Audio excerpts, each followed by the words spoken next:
मुगल काल में बनी मस्जिद पर चलेगा बाबा का बुलडोजर। आरटीआई से बड़ा खुलासा, जामा मस्जिद का निर्माण अवैध। देश में एक और मस्जिद को लेकर शुरू हुआ विवाद। बीजेपी नेता का दावा, मस्जिद पर चलना चाहिए बुलडोजर। पहले अयोध्या में बाबरी मस्जिद गई, अब काशी की ज्ञान व्यापी का सर्वे शुरू हो गया है। मथुरा की ईदगाह मस्जिद पर कोर्ट 4 महीने में फैसला सुना देगा। यूपी का मुस्लिम परेशान है, उसे ये दोनों मस्जिदें हाथ से जाती हुई दिख रही हैं। विवाद ताजमहल को लेकर भी शुरू हो गया है। हाई कोर्ट ने भले ही ताजमहल के बंद कमरों को खोलने की याचिका को खारिज कर दिया हो, लेकिन इस फैसले को सुप्रीम कोर्ट में चुनौती देने की तैयारी भी शुरू हो गई है। और अब जामा मस्जिद विवाद में फंस गई है और दावा किया जा रहा है कि इस पर बाबा का बुलडोजर भी चल सकता है। जिस मस्जिद को अवैध बताया जा रहा है और बुलडोजर से गिराने की बातें शुरू हो गई है, वो मस्जिद भी मुगल काल में ही बनाई गई थी। 300 साल पुरानी अलीगढ़ की सबसे बड़ी मस्जिद पर बुलडोजर चलेगा, ये सवाल अब अलीगढ़ में हर कोई पूछ रहा है, क्योंकि अलीगढ़ की जामा मस्जिद को लेकर एक बहुत बड़ा खुलासा हुआ है। ये चौंकाने वाला खुलासा हुआ है आरटीआई से। दावा किया जा रहा है कि जिस जमीन पर जामा मस्जिद बनाई गई है वो सरकारी है। सरकार की जमीन पर आक्रमण करके अलीगढ़ में जामा मस्जिद बनाई गई है। 300 साल से इस पर किसी ने ध्यान नहीं दिया, लेकिन अब जब ध्यान गया है तो किसी को समझ में नहीं आ रहा है कि मस्जिद का क्या करें। आरटीआई कार्यकर्ता केशव देव ने अलीगढ़ नगर निगम से सवाल किया था, कोर्ट के पास बनी जामा मस्जिद जिस जमीन पर बनी है उसका मालिकाना हक किसका है? जमीन वक्फ की संपत्ति है या फिर किसी निजी संस्था की, या फिर इनमें से किसी की नहीं?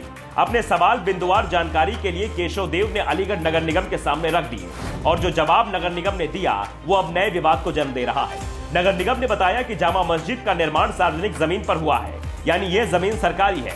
इसका मालिकाना हक किसी व्यक्ति विशेष के पास नहीं है।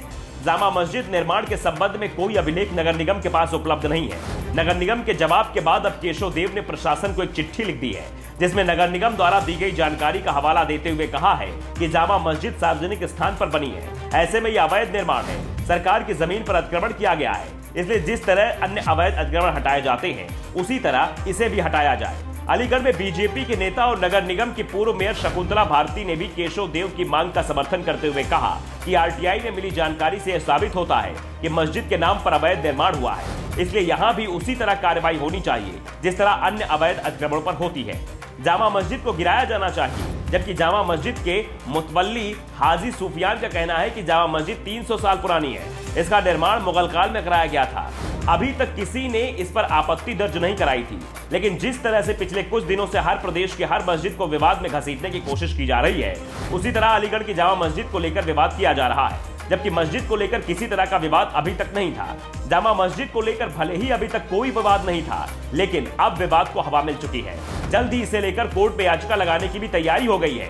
ऐसे में सवाल है कि क्या जामा मस्जिद पर बाबा का बुलडोजर चलेगा? वैसे अभी तक यूपी की किसी बड़ी मस्जिद पर बुलडोजर चलने का कोई इतिहास नहीं रहा है और सरकार भी ऐसा कदम उठाने से पहले कई बार विचार करेगी, क्योंकि पहले ही योगी सरकार पर अल्पसंख्यकों के खिलाफ काम करने के आरोप लगते रहे हैं। Bureau report, the Dhakad news.